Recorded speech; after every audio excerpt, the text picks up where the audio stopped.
Welcome to Money Matters, the podcast that focuses on how to use the money you have, make the money you need, and save the money you want. Now, here is your host, Miss Kim Chapman.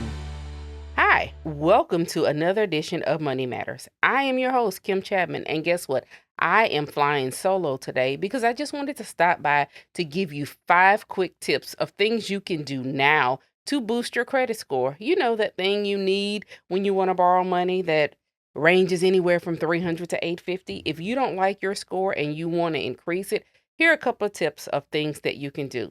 For starters, number 1, pay your bills on time. Did you know that accounts for 35% of your credit score? Lenders are going to report if you're even a day late in some cases. So make sure you're paying your bills on time. Not only can it help boost your credit score, it can save you money because think about it. When you pay your bills late, sometimes you have an added late fee. And then that takes money from your cash flow, which may prevent you from paying down other debts. So yes, pay your bills on time.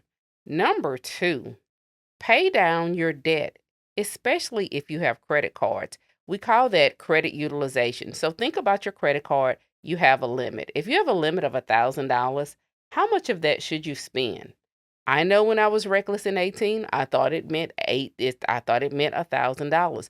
But actually, the rule of thumb is you don't want to use more than 30% of your available credit. So again, if you have a limit of $1,000, that's going to be $300.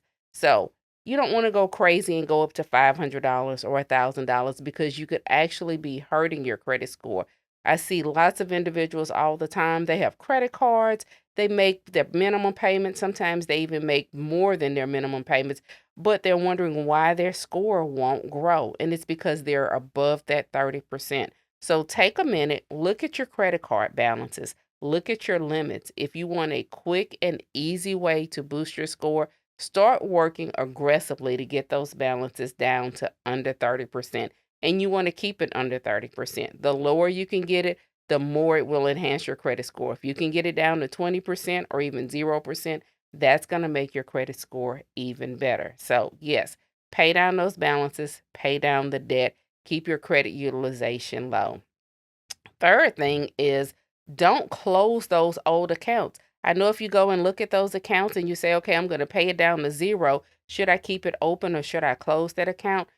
Part of your credit score is how long you've had credit. So if you've had a credit card for 5, maybe even 10 years, and you've paid that balance down, as long as you don't think you're going to be tempted to go back and recharge on that account and create a big balance, keep that account open. Having an account open for a long period of time where you've had a good payment history can really, really help grow your credit score. If you've only had an account for a year or 2, then you may want to evaluate something along those lines. But the old accounts, you want to keep those open. They really bring value to your credit score. Now, the next thing has to do with new debt. Sometimes people have the misconception that, hey, I want to boost my credit score, so I'm going to go and open a bunch of brand new accounts. That can actually trigger a red flag to lenders because new accounts mean new money, new debt. So you want to monitor how many accounts that you open in a short period of time, which is generally considered 2 years, 24 months. When you open new accounts, not only does it create a hard inquiry in most cases, and hard inquiries can impact your credit score. It can lower your credit score. So again, keep an eye on how many new accounts that you open in a given time period.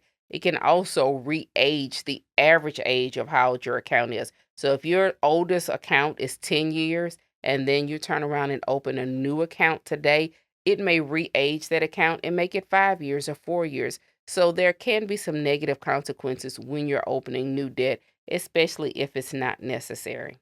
And then we want to talk about checking your credit report.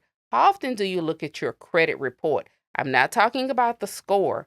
I want you to focus on the report. Look at it line by line. Look at the information.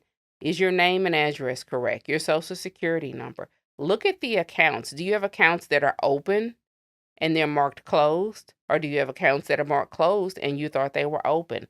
Look at your balances. Now, keep in mind with your balances, they may be off slightly because maybe your most recent payment hasn't posted, But if you think you should owe $400 and they have you owing $2,400, obviously that's a huge discrepancy. So you want to make sure that you identify any mistakes, any errors, and also make sure that you're not a victim of fraud, that someone hasn't opened an account in your name that you may not even be aware of. Now, where can you find this information?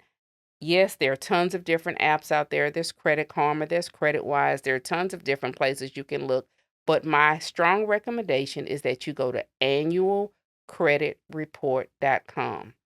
When you go to annualcreditreport.com, you will get access to all three credit reports. That's Equifax, TransUnion, and Experian. Some of the other apps only give you access to one or two of the different bureaus, whereas at annualcreditreport.com, you'll get access to all three.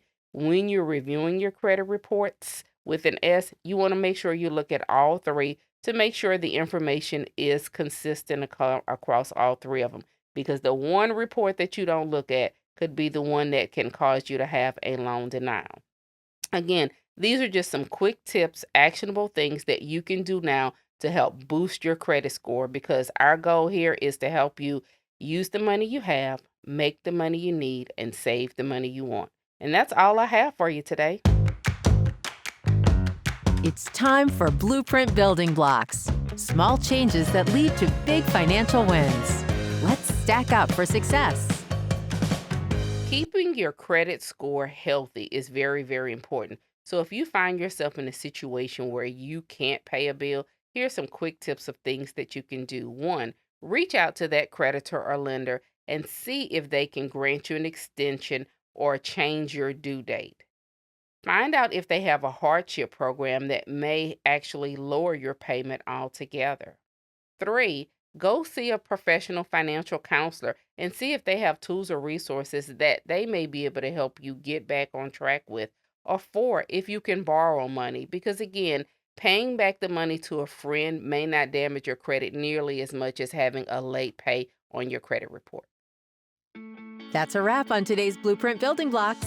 Stay on track with your financial journey. Subscribe to the Money Matters podcast and visit neighborsfcu.org/financial wellness for more tools to help you build a strong financial future.